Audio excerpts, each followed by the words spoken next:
எல்லா மாஸ்டர்ஸுக்கும் வணக்கம். இன்றைக்கு நாங்கள் குறள் 33 பார்க்க போறோம். அதிண்ட தலைப்பு அருளே உயிரையும் உடம்பையும் கூட்டுவித்தல். அப்ப உயிரையும் உடம்பையும் கூட்டுவிக்கிறது எது? அருள். அதிண்ட விளக்கத்தை நாங்க பார்க்கலாம். முதல் குறள் என்னன்னு சொல்றேன்.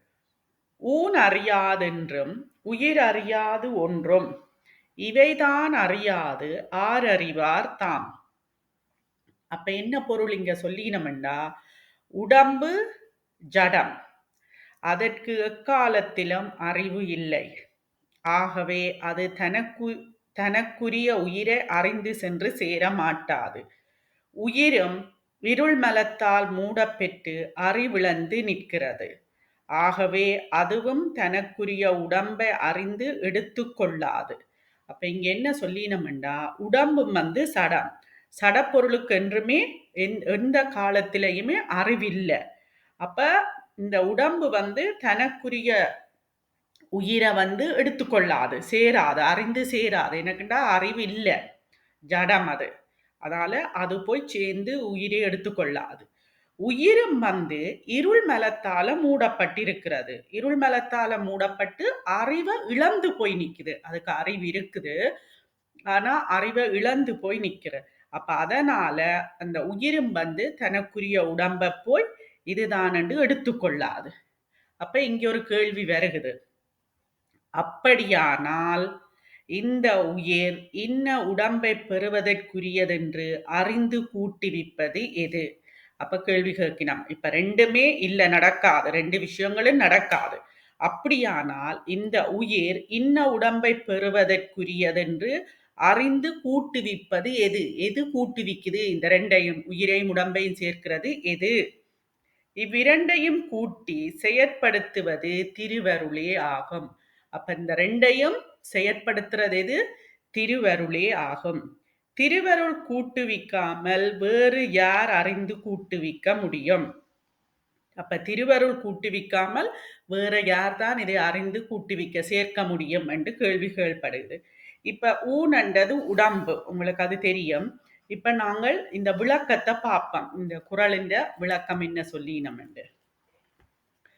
இச்செய்யுளில் பாரிசேடம் என்றது ஒழிப்பு என்ற முறையால் திருவருள் உண்மையை புலப்படுத்துகிறார் ஆசிரியர். அப்ப இங்க பாரிசேடம் என்ற முறையால திருவருள் உண்மையை எங்களுக்கு ஆசிரியர் விளங்கப்படுத்துகிறார். அப்ப அது ஒரு கதை மூலம் சொல்றார். பாரிசேடம் ஆவது மூன்று பொருள்கள் உள்ள இடத்தில் இரண்டினை விலக்கி எஞ்சியுள்ளதை துணிவது. அப்ப பாரிசேடம் என்றா என்ன? மூன்று பொருட்கள் உள்ள இடத்துல ரெண்டின விலக்கி ஒண்ட எஞ்சியுள்ளத நிறுவுறது, துணிப்பது.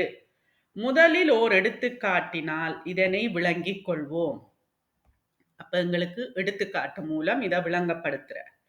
கணவன், மனைவி, குழந்தை என்போர் அடங்கிய சிறு குடும்பம் அது. அன்று விடுமுறை.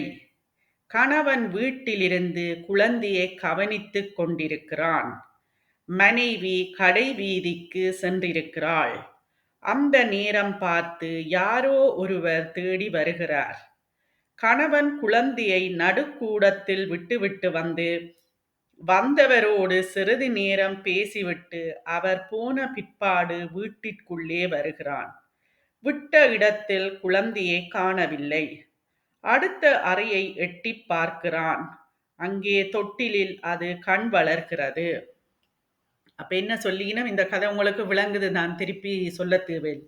மனைவி 3 பேர் இருக்கணும் ஒரு குடும்பத்துல. மனைவி வெளியில போறா கடைக்கு, கணவன் குழந்தைய பார்க்கிறார். பிறகு அந்த நேரத்துல ஒரு ஆள் கணவனை தேடி வாரார். அவர் வெளியில போய் கதைச்சு கொண்டிருக்கிறார்.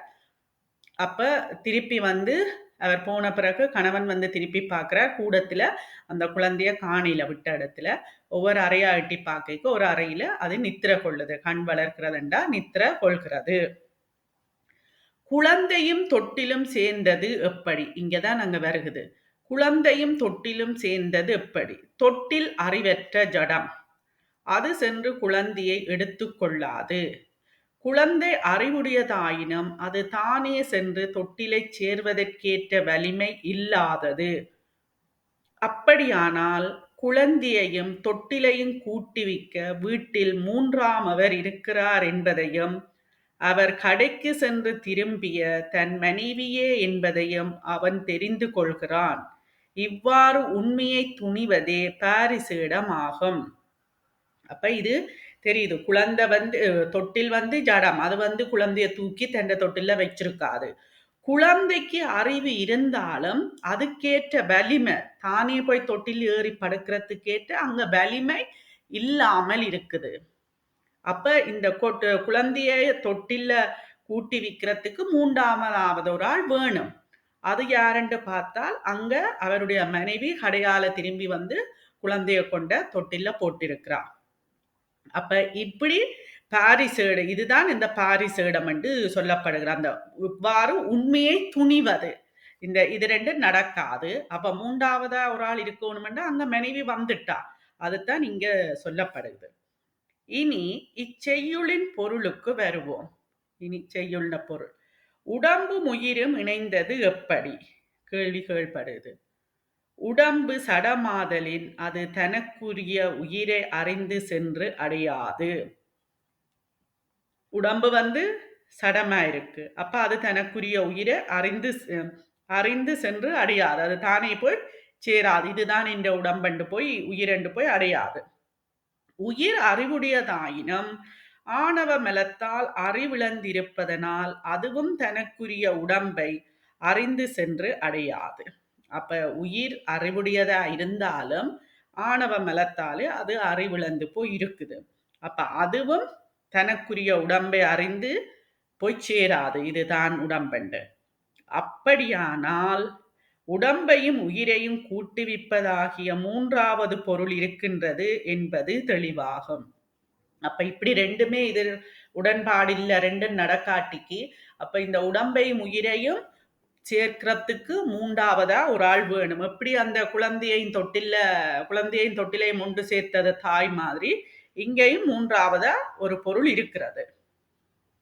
அதுவே திருவருள். இவ்வாறு பாரிசேட முறையால் திருவருள் உண்மையை உணர்த்துகிறார் ஆசிரியர். அப்ப எப்படி அந்த உடம்பையும் உயிரையும் சேர்த்தது எது? திருவருள். மூன்றாவதா ஒன்று இருக்குது திருவருள். அந்த திருவருள் உண்மையை இந்த பாரிசேட முறையால உணர்த்துகிறார் எங்களுக்கு ஆசிரியர். அந்த குழந்தை தொட்டில் மாதிரி. மூன்றாவதா அம்மா போய் இரண்டாம் மாதிரி. இங்க மூன்றாவது திருவருள். உடம்பையும் உயிரையும் சேர்த்தது திருவருள். தொட்டிலையும் குழந்தையையும் தொட்டில குழந்தைய போட்டு நித்திரையாக்கினது அம்மா. உடம்பை எடுப்பதும் உடம்பில் வாழ்வதும் உடம்பிலிருந்து போவதும் நம்முடைய கையில் இல்லை. உடம்பை எடுப்பதும் எங்கட கையில் இல்ல, உடம்பில வாழ்வதும் எங்கட கையில் இல்ல, உடம்பிலிருந்து போவதும் நம்முடைய கையில் இல்ல. இதை உணராமத்தான் எல்லாருமே இந்த உலகத்துல அவஸ்தைப்படுகிறார்கள். எல்லாம் எங்கட கையில இருக்கண்டு நினைச்சு கொண்டு அறியாம. நாங்களும் முதல் அப்படித்தான் இருந்தது தியானத்துக்கு வர முதல். இப்பவும் இன்னும் ஒரு சின்ன ஹேண்டில் தான். திருவருளே நம் வினைக்கு ஏற்ப உடம்பை தருகிறது. ஆணவ மலமும் அதனை ஒட்டியதாகிய கண்ம மலமும் உள்ள வரையில் வேறு வேறு உடம்புகளில் புக வேண்டிய நிலையே இருக்கும்.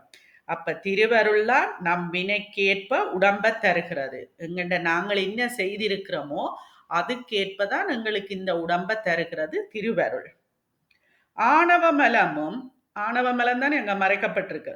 ஆணவ மலமும் அதனை ஒட்டியதாகிய கண்ம மலமும் உள்ள வரையில் வேறு வேறு உடம்புகளில் புக வேண்டிய நிலையே இருக்கும். அப்ப நாங்கள் ஆதிசங்கர சொன்ன புனரபி ஜனனம் புனரபி மரணம். அப்ப இந்த மலங்கள் எல்லாம் இல்லாமல் போனாத்தான் நாங்கள் பிறவா நிலையை அடையலாம், இறைவனோட முத்தி அடையலாம். நாம் அல்லாட்டிக்கு பிறந்து பிறந்து கொண்டே இருக்க வேண்டும். நமக்கு வருகிற சில துன்பங்களை நம்மால் போக்கிக் கொள்ள முடியும். நமக்கு வர சில துன்பங்களை நம்மால போக்கிக் கொள்ள முடியும். பசியினால் உண்டாகும் துன்பம், உடல் நலக் குறைவினால் வரும் துன்பம் முதலியவற்றை ஓரளவு நம்முடைய முயற்சியினால் நீக்கிக் கொள்கிறோம். அப்ப எங்களுக்கு சில துன்பங்கள் வருகிறது. பசியால வார துன்பம், உடல் நலக் குறைவால வார துன்பம், இது ஓரளவு எங்களால போக்கிக் கொள்ள முடியும். ஆனால் உடம்பெடுத்து வருவதும் போவதுமாகிய பிறப்புறப்பு துன்பங்களை நம்மால் மாற்றுவதற்கு இயலாது. அதற்கு திருவருளின் துணை வேண்டும். இந்த துன்பங்களை எங்களால் ஓரளவு முயற்சி செய்து போக்கிக் கொள்ளலாம். ஆனா உடம்பெடுத்து பிறப்பிறப்பில வந்து போறது தான் பிறப்பிறப்பு துன்பங்களை நம்மால் மாற்றுவதற்கு இயலாது. எங்களால மாற்ற இயலாது. அதற்கு என்ன தேவை? அதற்கு திருவருளின் துணை வேண்டும். அப்ப திருவருளின் துணை எப்படி வேண்டும்? நல்ல புண்ணியங்களை, சிவ புண்ணியங்களை செய்ய வேணும். சிவ புண்ணியங்கள் வேற, உலகியல் புண்ணியங்கள் என்றது இருக்குது. அப்ப நாங்க இங்க நல்வினை செய்தா சொர்க்கத்துக்கு போயிட்டு திருப்பியும் வருவோம். அப்ப சிவ புண்ணியங்களை செய்து, இந்த தியானம் அதுகளை செய்து, இந்த புத்தகங்களை இதண்டு எங்களுக்குள்ள மாற்றத்தை கொண்டு வந்து படிப்படிப்படியா போகிக்க எங்களுக்கு திருவருள் வரும். திரோதான சக்தி மறைஞ்சு திரோதான சக்தி போய் திருவருட் சக்தி வரும். அப்பதான் நாங்கள் சாரி திருவருளின் துணியோட முத்தியை அடைவோம். இன்னும் விளக்கமாக இன்னும் அடுத்தடுத்த குறள்கள்ல சொல்லப்படுது. அப்ப நாங்கள் இதை படிச்சுட்டு இருக்கக்கூடாது. இதோட நாங்கள் என்ன செய்ய வேணும்? எங்களை அகத்தாய்வு செய்து ஒவ்வொரு நாளும் அகத்தாய்வு செய்து செய்து எங்களை என்ன கேள்வி கேட்டு கேட்டு போகிக்கதான் நாங்கள் முன்னேறலாம். இல்லாட்டிக்கு இதை படிச்சுட்டு இப்படியே விட்டுட்டு அடுத்த வேலைக்கு போனால் அது அப்படியே தான் இருக்கும். அது ஊருக்கு உபதேசமாயும் இருக்கக்கூடாது. படிக்கிறது தேவாரம், இடிக்கிறது சிவன் கோயிலாகவும் இருக்கக்கூடாது. அது எப்படி என்றதை நாங்கள் நடைமுறையில கொண்டு வந்தாதான் திருவருள் எங்களுக்கு கைகூடும். இல்லாட்டிக்கு இல்லை. இவ்வளவு நேரமும் பொறுமையாக இருந்து கேட்ட எல்லா மாஸ்டர்ஸுக்கும் நன்றி.